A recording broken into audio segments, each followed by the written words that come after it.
Hello friends. तो कैसे हैं आप लोग। उम्मीद करती हूँ कि आप लोग अच्छे ही होंगे। तो आज हम शुरू करने वाले हैं वाक। और इस वाक की जो लेखिका है उनका नाम है ललद। ललद का जन्म 1320 के आसपास कश्मीर स्थित पामपोरा के सिंहपुरा गांव में हुआ था। ललद को ललेश्वरी लल्ला, ललयोगेश्वरी, ललारीफा आदि नामों से भी जाना जाता है। वे 14वीं सदी की एक भक्त कवियत्री थीं जो कश्मीर की शैव भक्ति परंपरा और कश्मीरी भाषा की एक अनमोल कड़ी मानी जाती हैं। कश्मीरी संस्कृति और कश्मीर के लोगों के धार्मिक और सामाजिक विश्वासों के निर्माण में ललेश्वरी का अत्यंत महत्वपूर्ण स्थान है। ललद की काव्य शैली को वाक कहा जाता है। इनकी कविताओं में चिंतन एवं भावनात्मक का विचित्र संगम है। इन्होंने अपने वाकों के माध्यम से उस समय समाज में व्याप्त धार्मिक आडंबरों का खुलकर विरोध किया है। इनकी काव्य शैली की भाषा अत्यंत सरल मानी जाती है, जिसके वजह से ललद और भी प्रभावशाली बन जाती हैं। ललद आधुनिक कश्मीरी भाषा का प्रमुख स्तंभ मानी जाती हैं। तो चलिए उनकी वाक का एक्सप्लेनेशन शुरू करते हैं। रस्सी कच्चे धागे की खींच रही मैं नाव, जाने कब सुन मेरी पुकार करे देव भवसागर पार। पानी टपके कच्चे सकोरे व्यर्थ प्रयास हो रहे मेरे, जी मैं उठती रह भूख घर जाने की चाह है घेरे। तो इस वाक का एक्सप्लेनेशन कुछ इस प्रकार है। इन पंक्तियों में कवित्री ने अपने इंतज़ार और प्रयास का वर्णन किया है कि कब उनका मिलन परमात्मा से हो पाएगा। जिस तरह कच्चे घड़े से पानी टपक टपक कर कम होता जाता है, ठीक उसी तरह कवित्री का जीवन भी कम होता जा रहा है। इसी वजह से वो व्याकुल होती जा रही हैं कि कब ईश्वर उनकी पुकार सुनेंगे और इस संसार रूपी सागर से उनका बेड़ा पार लगाएंगे। इन पंक्तियों में कवित्री ने परमात्मा के निकट जाने वाले प्रयासों को कच्चे धागे से खींचे जाने वाली नाव के रूप में बताया है। उन्होंने कच्चे धागे शब्द का प्रयोग इसलिए किया है क्योंकि मनुष्य कुछ समय के लिए ही इस धरती पर रहता है, उसके बाद उसे अपना शरीर त्यागना पड़ता है। धीरे धीरे समय निकलता जा रहा है, पर कवित्री द्वारा प्रभु मिलन के लिए किए गए सारे प्रयास व्यर्थ होते जा रहे हैं। अब उन्हें ऐसा लग रहा है कि समय खत्म होने वाला है, अर्थात मृत्यु समीप है और अब शायद वो प्रभु से मिल नहीं पाएंगी। इसलिए उनका हृदय तड़प रहा है। वो प्रभु से मिलकर उनके घर जाना चाहती हैं, अर्थात उनकी भक्ति में लीन हो जाना चाहती हैं।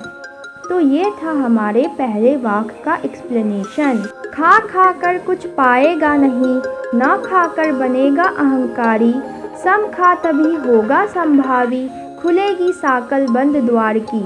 तो इन पंक्तियों में कवित्री कहती हैं कि अगर हम सांसारिक विषय वासनाओं में डूबे रहेंगे, यानी कि अगर हम सांसारिक सुख सुविधाओं में डूबे रहेंगे तो कभी भी हमें मोक्ष की प्राप्ति नहीं होगी। इसके विपरीत अगर हम सांसारिक मोह माया को छोड़कर त्याग कर और तपस्या में लीन हो जाएंगे तो इससे भी हमें कुछ लाभ नहीं होगा। भोग का पूरी तरह से त्याग करने पर हमारे अंदर अहंकार आ जाएगा, जिसकी वजह से हमें मुक्ति अर्थात ज्ञान की प्राप्ति नहीं होगी।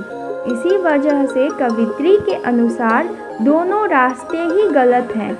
जब हम सांसारिक सुख सुविधाओं में रहते हैं तब तो हम सच्चे ज्ञान से दूर रहते ही हैं। इसके विपरीत जब हम त्याग कर और तपस्या में लीन हो जाते हैं तब हमारे अंदर अहंकार रूपी अज्ञान आ जाता है, जिसके द्वारा हम सच्चे ज्ञान की प्राप्ति नहीं कर पाते। इसलिए कवित्री हमें बीच का रास्ता अपनाने को कहती हैं, जिसमें हमारे अंदर वासना और भोग लिप्सा भी नहीं होगी, यानी कि सांसारिक सुख सुविधाओं को भोगने की इच्छा भी नहीं होगी और ना ही अहंकार हमारे अंदर आ पाएगा। तभी हमारे अंदर समानता की भावना रह पाएगी। इसके बाद ही हम प्रभु की भक्ति में सच्चे मन से लीन हो सकते हैं। आई सीधी राह से गई न सीधी राह, सुसम सेतु पर खड़ी थी, बीत गया दिन जेब टटोली कौड़ी न पाई, माझी को दूं क्या उतराई। तो इन पंक्तियों में कवित्री ने मनुष्य द्वारा ईश्वर की प्राप्ति के लिए किए जाने वाले प्रयासों पर कड़ा प्रहार किया है। यहाँ कवित्री ये कहना चाहती हैं कि अपने जीवन की शुरुआत में उन्होंने ईश्वर की प्राप्ति के लिए शुरुआत तो की, लेकिन उसके बाद उन्हें यह नहीं समझ आया कि कौन सा रास्ता सही है और कौन सा रास्ता गलत। इसलिए वो राह भटक गई, अर्थात संसार के आडंबरों में बहक गई। यहाँ रास्ता भटकाने से मतलब है समाज में प्रभु भक्ति के लिए अपनाए जाने वाले तरीके, जैसे कुंडली फेरना, जागरण करना, जप करना इत्यादि।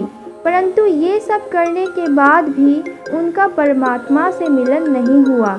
इसीलिए वो दुखी हो गई कि जीवन भर इतना सब कुछ करने के बाद भी उन्हें कुछ हासिल नहीं हुआ और वो खाली हाथ ही रह गई। उन्हें तो अब ये डर लग रहा है कि जब वे भवसागर रूपी समाज को पार करके ईश्वर के पास जाएंगी तो वो परमात्मा को क्या जवाब देंगी। तो यहाँ पर माझी रूपी ईश्वर है और कवित्री उन्हें उतराई देना चाहती हैं, यानी वो कहना चाहती हैं कि जब वो भवसागर रूपी समाज को पार करके ईश्वर के पास जाएंगी तो वो परमात्मा को क्या जवाब देंगी। थल थल में बसता है शिव ही, भेद न कर क्या हिंदू क्या मुसलमान, ज्ञानी है तो स्वयं को जान, यही है साहेब की पहचान। तो इन पंक्तियों में कवित्री ने हमें भेदभाव, हिंदू मुस्लिम इत्यादि समाज में व्याप्त बुराइयों का बहिष्कार करने का संदेश दे रही हैं। उनके अनुसार शिव यानी कि ईश्वर हर जगह बसा हुआ है, चाहे वो जल हो या आकाश हो या फिर पृथ्वी हो या प्राणी हो। यहाँ तक कि हमारे अंदर भी ईश्वर बसा हुआ है। वह किसी व्यक्ति को ऊंच नीच भेदभाव की दृष्टि से नहीं देखता, बल्कि वह हिंदू मुसलमान को एक ही नज़र से देखता है। उनके अनुसार ईश्वर की प्राप्ति के लिए सबसे पहले हमें आत्मज्ञान प्राप्त करना ज़रूरी है, क्योंकि इससे ही हम ईश्वर को प्राप्त कर सकते हैं। ईश्वर स्वयं हमारे अंदर आत्मा रूप में बसे हुए हैं। इसलिए कवित्री ज्ञानी पुरुषों से कह रही हैं कि अगर तुम ज्ञानी हो तो तुम स्वयं को पहले पहचानो, क्योंकि आत्मज्ञान ही एकमात्र उपाय है जिससे हम परमात्मा को समझ सकते हैं और उन्हें पहचान सकते हैं।